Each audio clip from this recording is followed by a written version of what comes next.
Welcome back to another episode of Murder, Mysteries, and More. My name's Kaylee. My name is Desi. Don't forget to like and subscribe.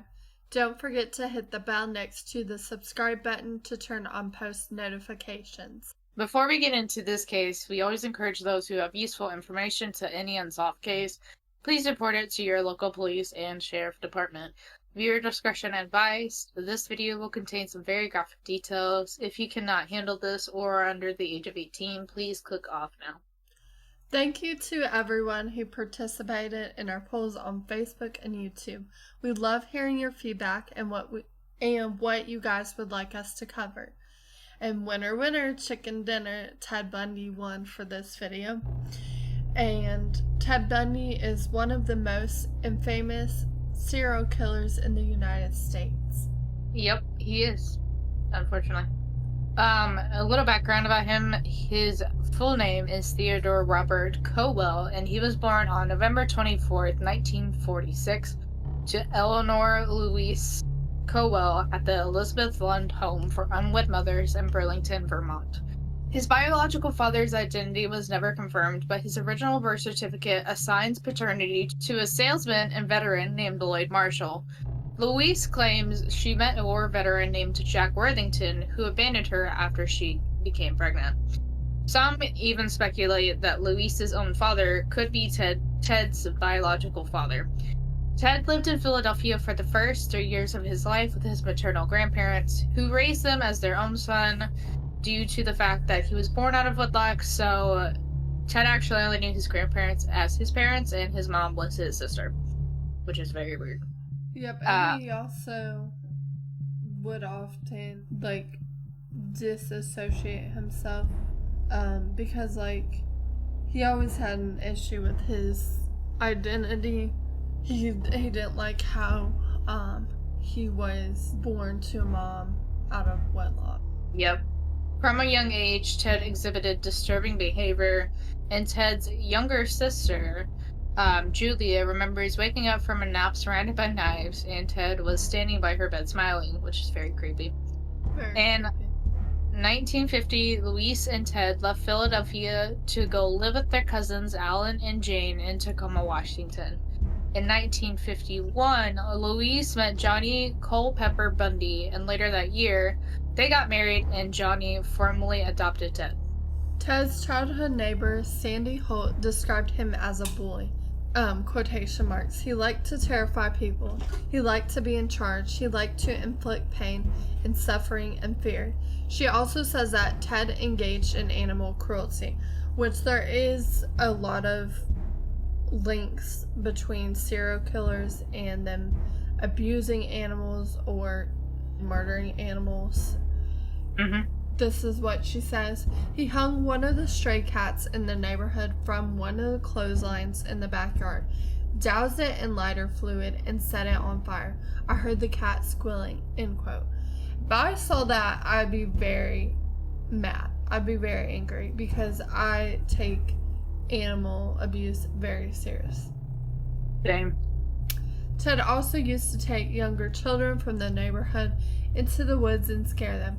Sandy says Ted had a temper and loved to scare people.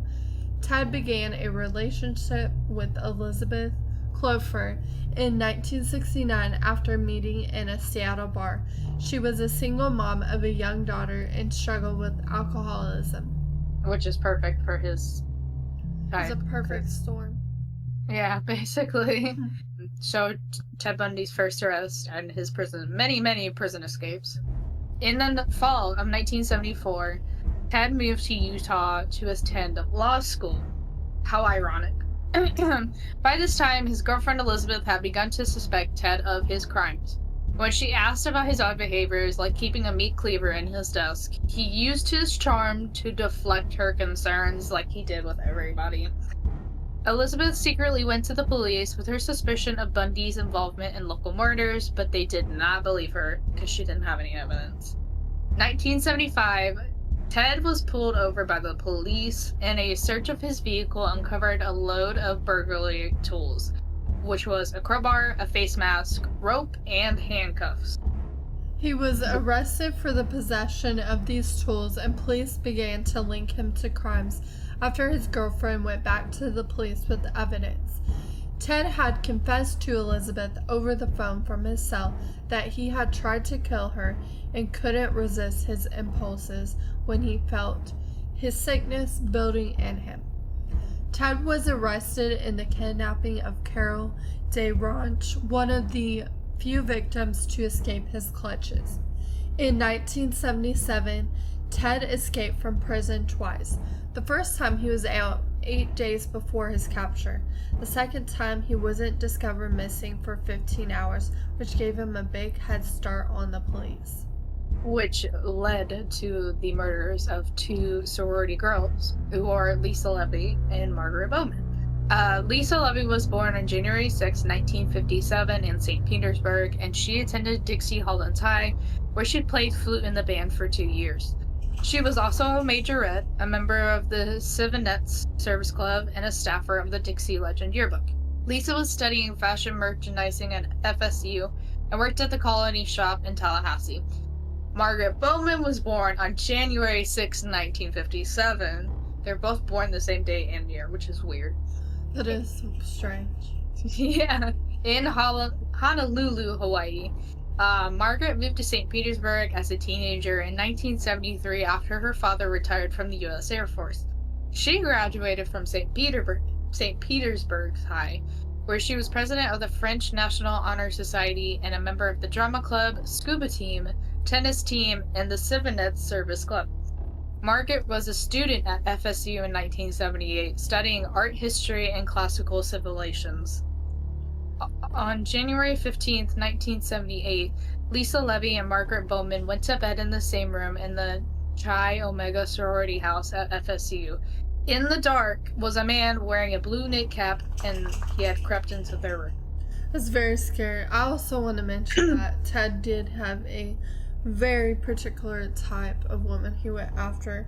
Most of them were middle class, and they had long dark hair with a part down the middle.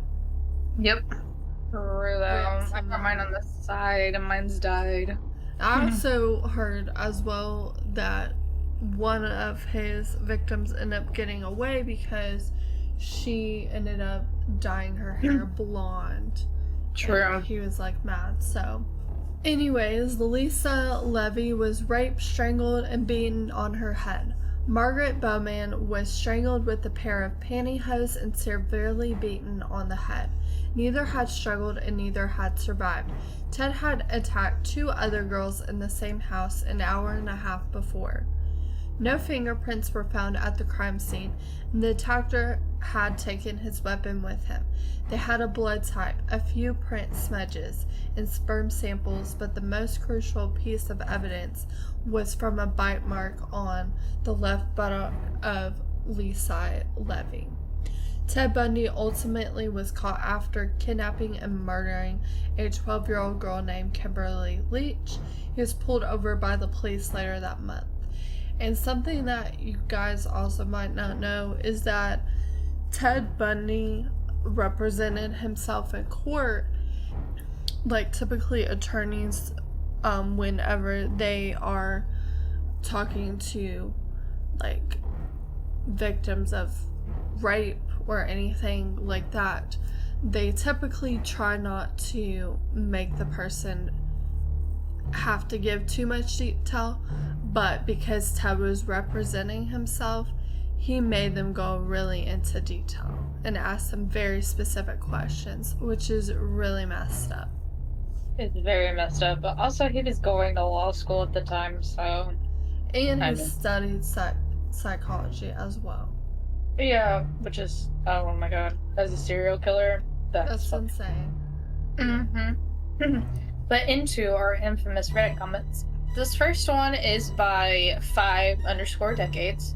It is called A Perspective on How Evil Ted Bundy Was, is what the Reddit article is about. From Tired Mummy of 2, she said, "To me, Bundy was the scariest serial killer among all. No one even comes close. The part where he gets up to cross-examine the lead investigator and basically asks him to describe the crime scene exactly as he found it, just so he could feel the thrill of the kill one more time, sent shivers down my spine. Yeah, that's what I was mentioning, but yeah, it is really fucked up. Yeah, and Dry Recommendation 706 says exactly same as the Family Annihilators, just an ordinary dude. That's the scariest part. And like, really what's so scary about this case is nobody thought that Ted was the one committing these crimes. He was just so... He was able to put on such a good mask that people just believed him. He was also very charming and deceptive. Yep, he was definitely a master manipulator. Yep, he was, for sure. The Lulu thing says anyone that's even done a surface dive about his pathology couldn't possibly see him as anything besides a deviant ASPD, which is formally called a sociopath. He was evil and had no true remorse. Like the coward he was, he stole so many souls, but when the time came for his to be taken by the state of Florida, he was a baby and crying coward. Like, bro, you got what you deserved. Sorry. And his youngest victim was like 12 years old. Which is fucked up. Yes, so messed up. Like, bro, they were children. And honestly, like, I think even with, they believe 36 people he killed, for sure. I think that the count is probably more. It's definitely way higher. For sure. He started, they don't know exactly when he started, but he probably started pretty early. Yeah, I can imagine he might have even started out as a teenager. Oh yeah, for sure. Maybe not like murdering, but raping and all that other stuff. Probably, definitely. Now to the next Reddit post. It's by Russian_Wiz_kid. What fact about Ted Bundy surprised you the most? And then Neo_Wick says that despite his charm, a lot of people describe Ted as being off. When they first talked to him, he was charming enough, but either after talking with him or knowing him for a while, they would say that he gave a bit of an odd feeling. Like they could tell something wasn't right, but didn't know what. I remember reading somewhere that someone described Ted as always seeming like he was giving a speech rather than having a conversation. Narcissism. That's literally what it is. Yeah, for sure. Yeah, he's not connecting with people. That's wild. Oh, Jack Nacum also said this can also be a sign of some form of autism. Interesting. Yeah, but I feel like it was just the fact he was a psycho.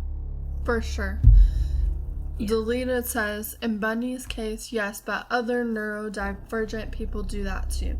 I have cerebral palsy and depression like symptoms, anxiety. I do not have psychopathy. Yeah, you 100% can have like ADHD, autism.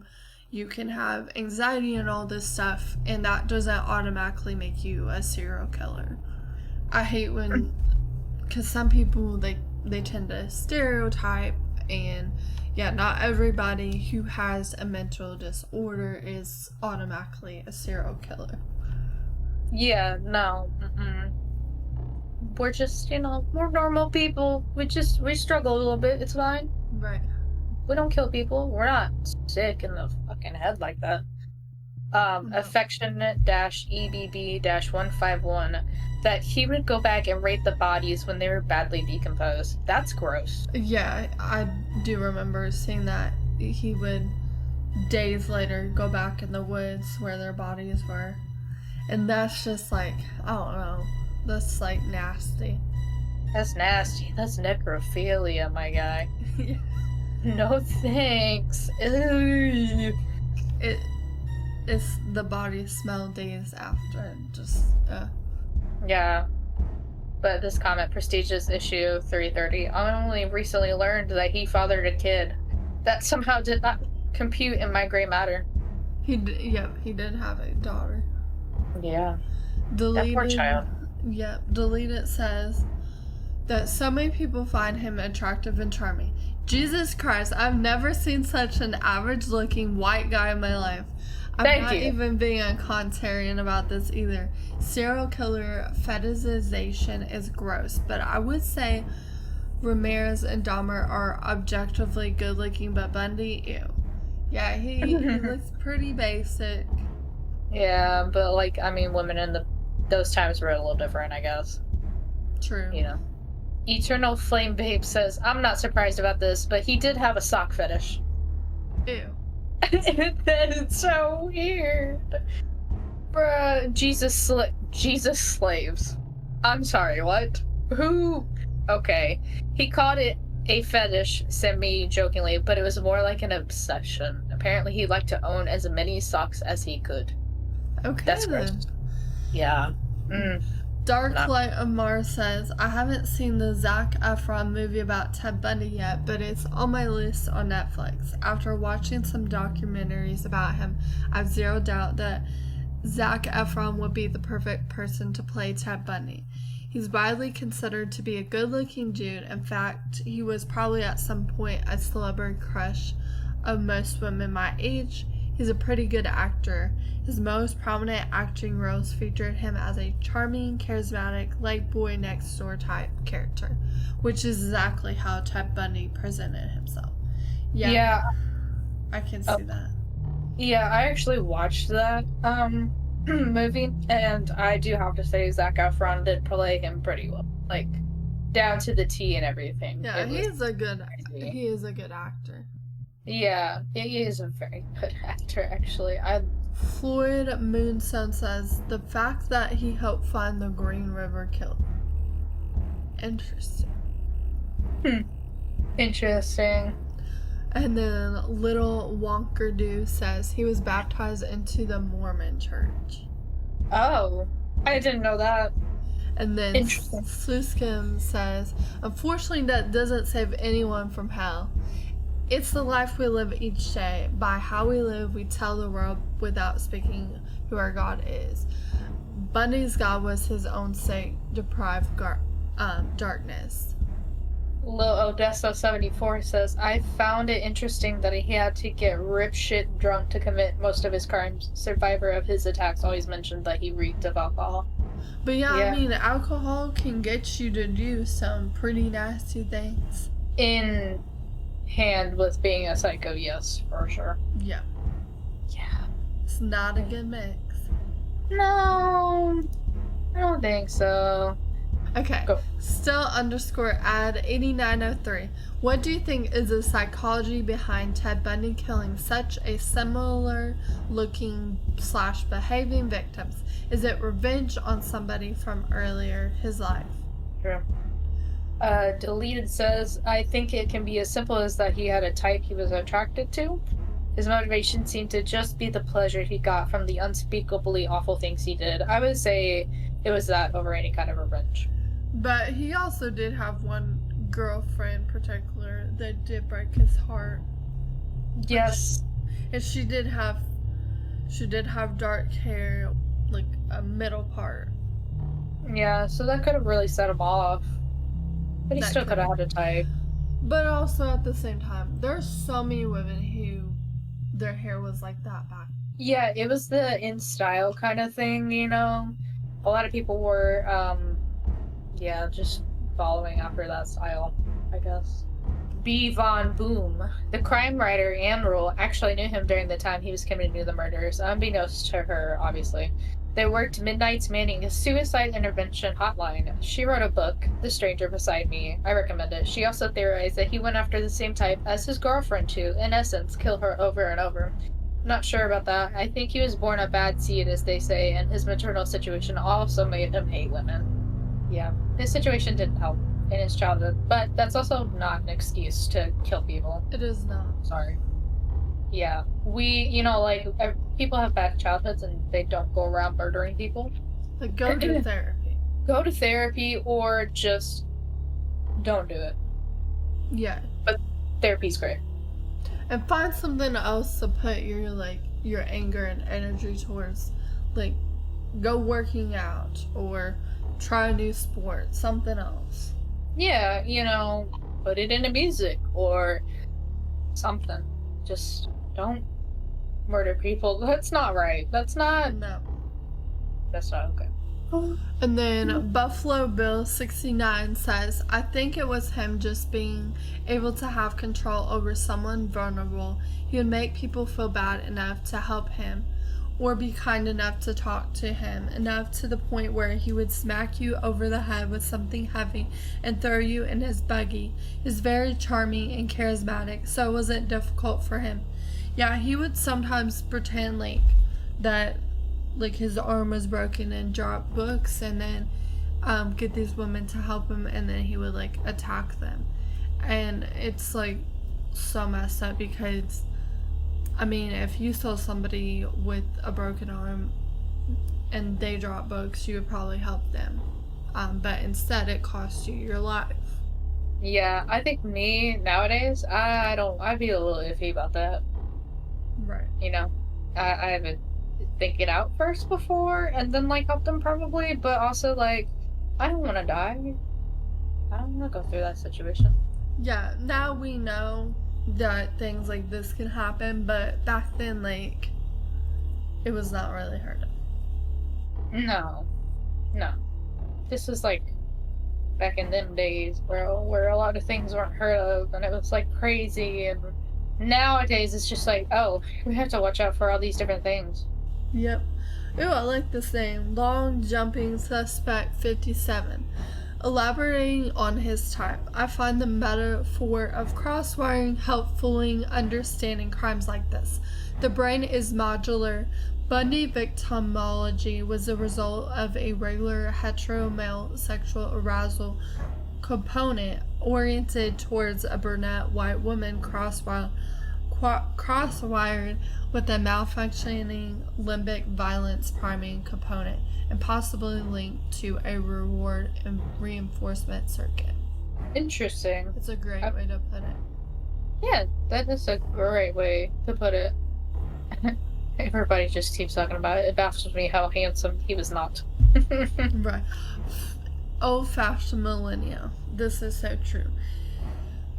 LOL, men are always blaming women for something because they can't take accountability for their misogyny and psychopathic ways. The majority of abused children do not kill, let alone break laws. Most male serial killers are also prolific liars, yet we give so much credence to their version of events. The reality is that men kill women for two reasons. It's way easier than killing other men, and they get sexual gratification from the murder.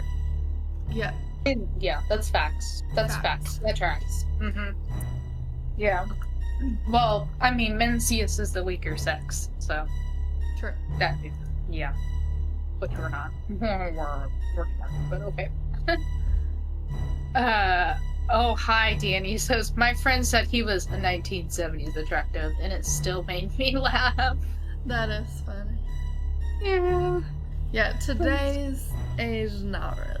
Nah, he's pretty average looking.